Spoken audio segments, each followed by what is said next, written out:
Saya beserta Ibu Negara hari ini memang menunggu betul kita bisa bersilaturahim yang sudah Ibu EN ajar sudah banyak ya. Welcome to the channel. Assalamualaikum warahmatullahi wabarakatuh. Salam Nusantara. Semoga yang sakit di bumi Nusantara ini dapat disembuhkan oleh Allah Subhanahu wa Ta'ala dalam waktu cepat. Amin amin ya robbal alamin.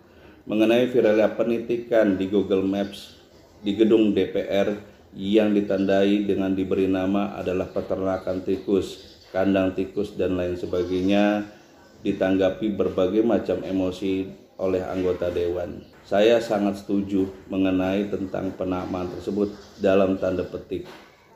Karena tikus bukan hewan yang buruk.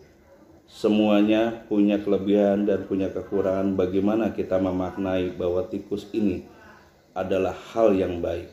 Dalam channel Filmanologi kita tidak ingin memperkeruh keadaan, tapi bagaimana caranya mensolusikan keadaan ini menjadi jauh lebih baik di dalam bidang kesehatan. Sahabat Nusantara, tikus ini adalah hewan yang mampu dalam menjangkau masyarakat kita, mampu masuk ke dalam keluarga kita, mampu memberikan informasi sedetil-detailnya jika kita melihat tentang kelebihan tikus ini. Bagaimana hewan ini masuk ke halaman, masuk ke loteng, masuk ke kamar dan masuk ke dapur.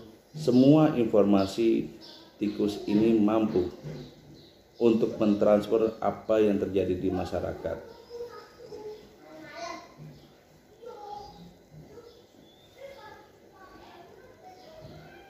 Jika kita melihat kelebihan-kelebihan tikus ini, bagaimana apabila informasi yang didapat oleh tikus ini masuk ke dalam gedung DPR dan memberikan sebuah informasi yang akurat yang terjadi pada masyarakat kita.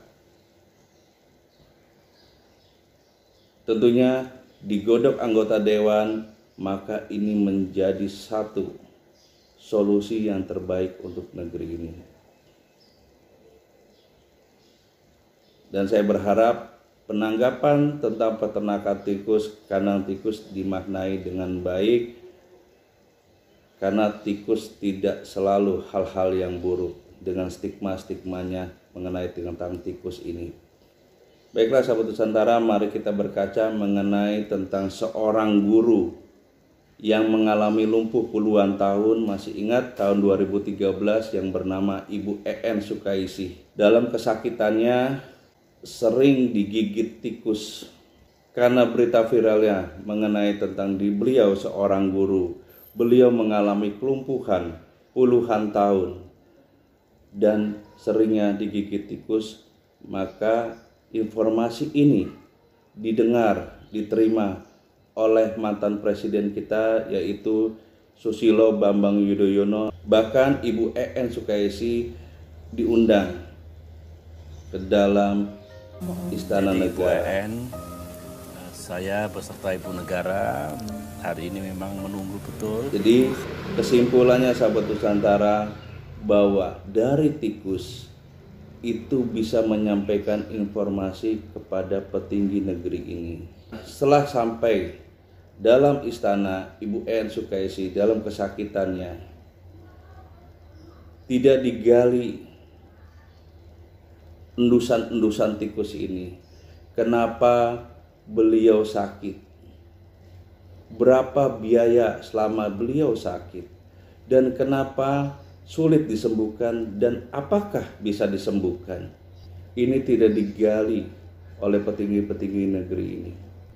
Akhirnya kita tidak pernah bicara tentang metodologi pengobatan. Kita tidak pernah bicara tentang solusi. Bagaimana rakyat kita bisa keluar dari penyakit-penyakit yang ringan, apalagi berat. Puluhan tahun Ibu EN Sukaisih lumpuh yang diawali dengan gejala-gejala ringan.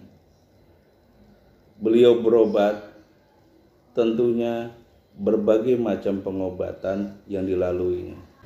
Sahabat Nusantara, untuk sekedar mengetahui, saya pernah menulis di salah satu stasiun TV, saya siap dan mampu dalam mengatasi permasalahan-permasalahan beliau pada saat itu. Karena saya sudah dapat informasi mengenai tentang kondisi kesehatannya, saya sudah dapat bagaimana kajian dalam mengobati beliau.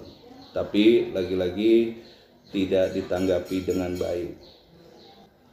Akhirnya dengan wawancara, petinggi negara itu tidak menyentuh sebuah metodologi, kita lagi-lagi tidak mampu dalam menjawab permasalahan-permasalahan di masyarakat.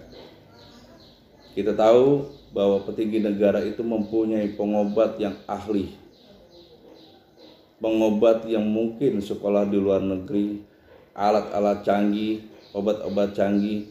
Kenapa tidak dilakukan dalam pembuktian pengobatan tersebut kepada Ibu EN Sukaisi? Agar kita melihat kita mampu gak dalam mengatasi ini. Tentunya sebagai mantan seorang presiden, pada saat itu adalah presiden, beliau mampu untuk memanggil seluruh pengobat untuk membuktikan bahwa siapakah yang mampu dalam mengatasi penyakit yang ada di Ibu EN Sukaisi. Tetapi itu tidak terjadi, sahabat Nusantara. Akhirnya kita juga ingat bahwa Ibu Ani Yudhoyono mengalami kaki bengkak dan berobat di Singapura, dan lagi-lagi kita tidak bisa menemukan sebuah metodologi di negeri kita sendiri. Baiklah sahabat Nusantara, dari semua tadi informasi dan edukasi mengenai pentingnya sebuah metodologi untuk memperbaiki pengobatan di negeri ini, lalu solusinya kembali lagi ke gedung DPR.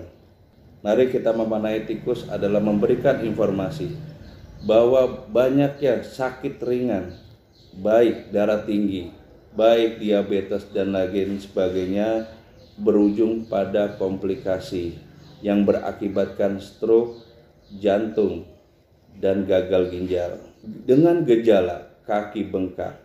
Dan banyak anggota DPR mungkin sudah mengalami kaki bengkak.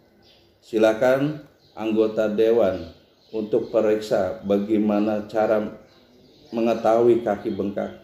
Jika mengalami kaki bengkak dan sulit disembuhkan, itu adalah informasi dari tikus untuk didiskusikan, dikaji, dan disolusikan.